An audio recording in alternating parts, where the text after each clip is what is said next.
आदित्य ठाकरे के बचाव में आखिरकार शरद पवार को सामने आना ही पड़ा।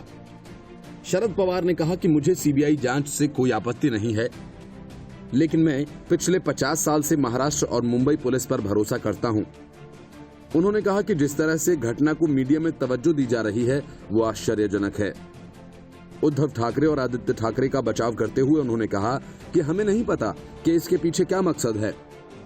एक व्यक्ति ने आत्महत्या की तो इतना सब कुछ हो रहा है। 2 दिन पहले सतारा में एक किसान ने बताया था कि उसके जिले में 20 किसानों ने खुदकुशी कर ली है, लेकिन उस पर कोई बात नहीं कर रहा। इस मामले में एनसीपी नेता और वरिष्ठ वकील माजिद मेमन ने 3 ट्वीट कर मीडिया में सुशांत की मौत को लेकर चल रही बातों पर सवालिया निशान लगाए। पहले ट्वीट में उन्होंने कहा कि सुशांत अपने जीवन काल के दौरान उतने प्रसिद्ध नहीं थे जितना कि वो मौत के बाद हो गए। मीडिया में वे जितनी जगह आज कल पा रहे हैं, हमारे प्रधानमंत्री अमेरिका के राष्ट्रपति से कहीं अधिक है। मेमन ने अगले ट्वीट में लिखा कि जब किसी अपराध की जांच होती है तो गोपनीयता बनाए रखनी पड़ती है। अहम सबूत इकट्ठे करने के प्रोसेस में उठाए जा रहे हर कदम को सार्वजनिक करने से सच्चाई और न्याय पर असर पड़ता है।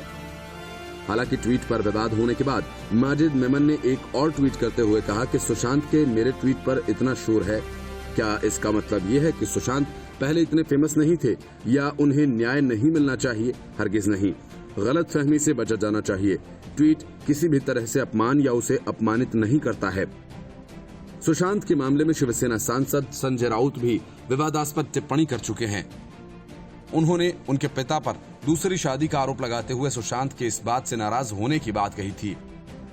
उनके इस बयान पर परिवार की ओर से उन्हें 48 घंटे में माफी मांगने का नोटिस भेजा गया, जिसके जवाब में राउत का कहना है कि ऐसे 1000 नोटिस उन्हें हर रोज मिलते हैं। Bureau report, news of India.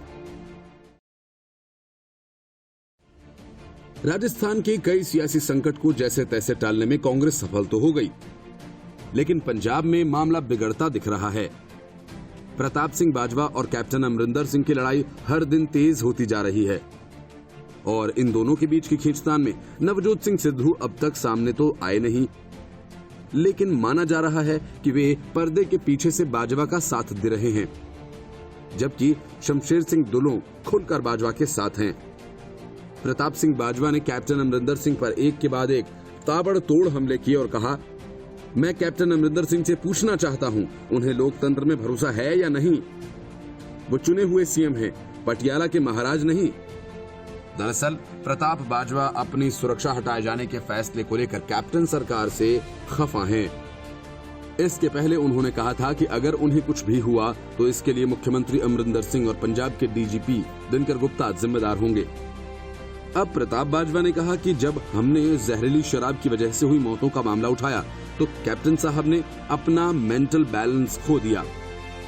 वो सोचते हैं कि उनकी ही पार्टी का सांसद सवाल कैसे पूछ सकता है। गौरतलब है कि पंजाब सरकार ने 3 दिनों पहले ही प्रताप बाजवा की सुरक्षा हटाई है। सरकार की तरफ से कहा गया है कि ऐसा राज्य में कोरोना की वजह से पुलिसकर्मियों की कमी को देखते हुए किया गया, लेकिन बाजवा ने अब इस पूरे मामले में डीजीपी को खत लिखकर प्रतिक्रिया दी है। बाजवा ने सुरक्षा हटाए जाने के कदम को राजनीतिक रूप से प्रेरित करार दिया। बाजवा ने पंजाब की राजनीति में कैप्टन अमरिंदर सिंह के खिलाफ मोर्चा खोल दिया है। उनके साथ एक अन्य राज्यसभा सांसद शमशेर सिंह दुलो ने कहा कि अगर राज्य में पार्टी को बचाना है तो अमरिंदर सिंह और राज्य कांग्रेस अध्यक्ष सुनील जाखड़ को हटाना होगा। उन्होंने ये भी कहा कि अगर पार्टी आलाकमान ऐसा निर्णय नहीं लेता है तो कांग्रेस का पंजाब में वही हाल होगा जो सिद्धार्थ शंकर राय के बाद पश्चिम बंगाल में हुआ। Bureau report, news of India. Sushant Singh Rajput मामले में विवादों में फंसे आदित्य ठाकरे को उद्धव ठाकरे ने पद्म पुरस्कार के लिए नाम सुझाने वाली कमेटी का अध्यक्ष बना दिया तो एनसीपी से लेकर बीजेपी तक के नेता उसके विरोध में उतर आए। उद्धव सरकार के इस फैसले पर शरद पवार ने भी ऐतराज जताया। विधान परिषद में विपक्ष के नेता प्रवीण दरेकर ने इस नियुक्ति का विरोध करने के लिए सुशांत सिंह राजपूत मामले को उठाया। प्रवीण दरेकर ने कहा कि इस मामले में सुप्रीम कोर्ट में एक वकील की ओर से आदित्य ठाकरे के नाम का भी उल्लेख किया गया है। ऐसे में पद्म पुरस्कारों की समिति में उन्हें नेतृत्व करने की अनुमति देना उचित नहीं होगा। सीएम कार्यालय के सूत्रों के मुताबिक आदित्य को समिति के अध्यक्ष के रूप में नियुक्त किया गया है। क्योंकि वे प्रोटोकॉल विभाग भी संभालते हैं। लेकिन अब इस फैसले की बहुत आलोचना हो रही है। सूत्रों का कहना है कि एनसीपी अध्यक्ष शरद पवार ने भी आश्चर्यजनक निर्णय लिया। उन्होंने कथित तौर पर शिवसेना नेताओं से कहा कि कैबिनेट के किसी भी वरिष्ठ मंत्री को आदर्श रूप से समिति का नेतृत्व करना चाहिए। सरकार को संभालने के उद्धव ठाकरे के तौर तरीकों, विशेष रूप से नौकरशाही पर अपनी निर्भरता से शरद पवार नाखुश हैं। वहीं आदित्य हाल ही में खबरों में थे, क्योंकि सुशांत सिंह राजपूत मामले में बीजेपी नेताओं की ओर से उन पर निशाना साधा गया था। हालांकि आरोपों से आदित्य ने व्यक्तिगत रूप से इनकार किया है। Bureau report, news of India.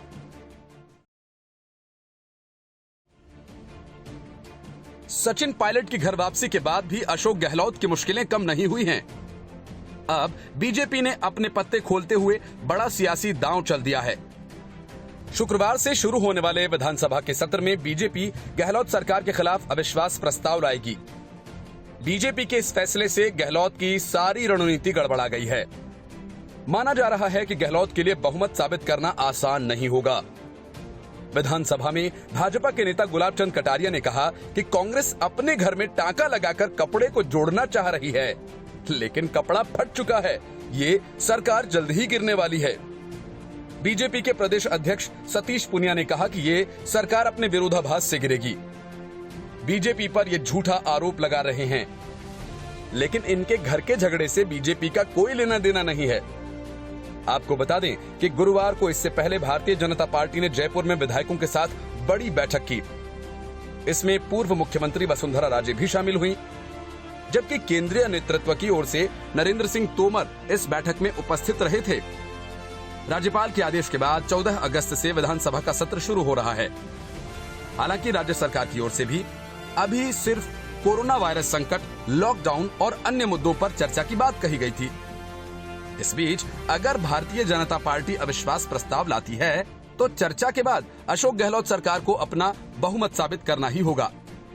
बगावत करने वाले सचिन पायलट एक बार फिर कांग्रेस के पास पहुंच गए, लेकिन अब तक दोनों गुटों के बीच दूरियां बरकरार हैं और दोनों एक दूसरे को संदेह की नजर से देख रहे हैं। पायलट गुट की वापसी से कांग्रेस के कई विधायक नाराज हैं और इसकी ही चिंता पार्टी आलाकमान को सता रही है।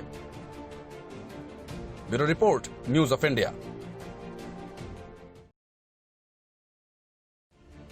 सुशांत मामले में आदित्य ठाकरे का नाम आने के बाद से शिवसेना में हलचल बढ़ गई है। पार्टी के नेता संजय राउत उल्टे सीधे बयान देने लगे हैं।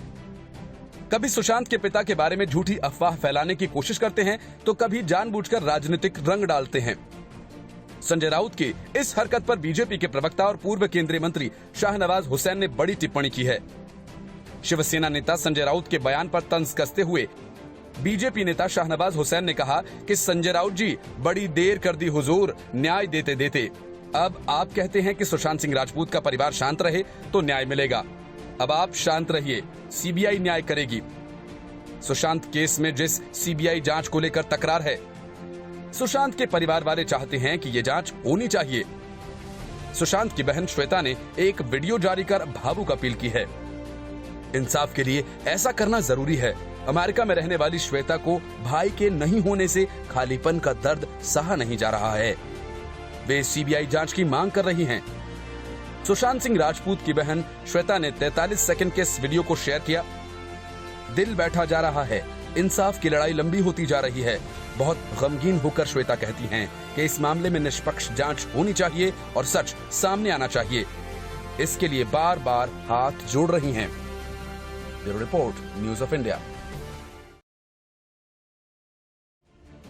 शाह फैसल के सियासत छोड़कर पुराने रास्ते पर लौटने की कहानी किसी दूसरे ने नहीं, बल्कि एनएसए अजीत डोभाल ने लिखी। अपनी ही बनाई राजनीतिक पार्टी से इस्तीफा देने से पहले शाह फैसल ने अजीत डोभाल से लंबी बातचीत की। डोभाल से बातचीत करने के बाद ही शाह फैसल ने अपनी पार्टी जम्मू और कश्मीर पीपल्स मूवमेंट को अपना इस्तीफा दे दिया। फैसल के इस्तीफे के बाद जम्मू कश्मीर की सियासत में हलचलें तेज हो गई हैं। फैसल ने यह भी बताया कि वो दिल्ली में अधिकारियों के साथ बातचीत कर रहे हैं, लेकिन उन्होंने डिटेल्स देने से इनकार कर दिया है। उन्होंने कहा कि मैं सरकार के कुछ लोगों से जो बात कर रहा हूं, उसे लेकर काफी अटकलें लगाई जा रही हैं। मैं आईएएस का सदस्य हूँ, उनमें कुछ अलग नहीं है। अगर मैं सरकार के कुछ लोगों से मिल रहा हूँ, उन्होंने कहा, मुझे यहाँ रहना है और काम करना है और ये पूरी तरह से सामान्य है। फैसल ने इस बात के संकेत दिए हैं कि उन्हें फिर से सेवा में बहाल किया जा सकता है। फैसल ने कश्मीर के नौजवानों की आवाज बनने का वादा किया था। उन्होंने एक लंबा रास्ता तय किया था। उनके विचार अब बदल गए हैं। उन्होंने कहा कि मुझे लगता है कि हमें ये समझने की जरूरत है। 1949 में राष्ट्रीय सहमति अनुच्छेद 370 को शामिल करने के बारे में थी और 2019 की राष्ट्रीय सहमति इसे खत्म करने के बारे में थी। हमें राष्ट्र की मनोदशा को समझना होगा और वास्तविकता के साथ आना होगा। 2019 की शुरुआत में फैसल ने इसे इस्तीफे की घोषणा की और सरकार के मुखर आलोचक बन गए। जम्मू और कश्मीर से पिछले साल अगस्त में विशेष दर्जा हट गया था, जिस पर उन्होंने ट्वीट कर कहा कि कश्मीर को राजनीतिक अधिकारों की बहाली के लिए एक लंबे निरंतर अहिंसक राजनीतिक जन आंदोलन की आवश्यकता होगी। अनुच्छेद 370 के खत्म हो जाने से मुख्य धारा को भी खत्म कर दिया गया। अब आप या तो एक कठपुतली हो सकते हैं या फिर एक अलगाववादी, मिले जुले रंग के नहीं। हालांकि उन्होंने अब अपने सारे ट्वीट डिलीट कर दिए हैं।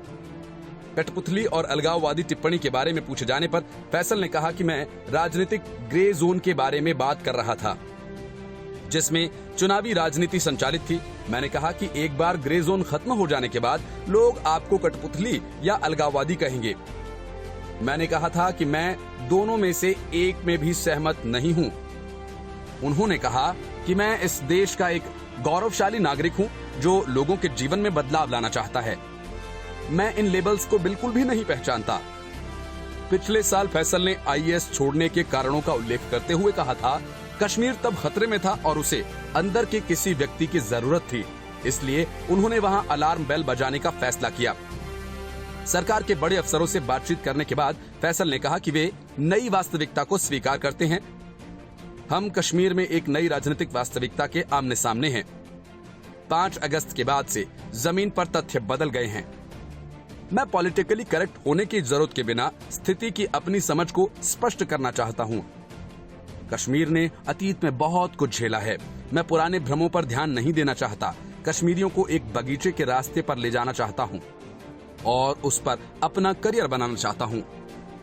मैं सब कुछ विनम्रता के साथ छोड़ रहा हूं और लोगों को बता रहा हूं कि मैं कुछ ऐसा वादा नहीं कर सकता जिसे मैं पूरा न कर पाऊं।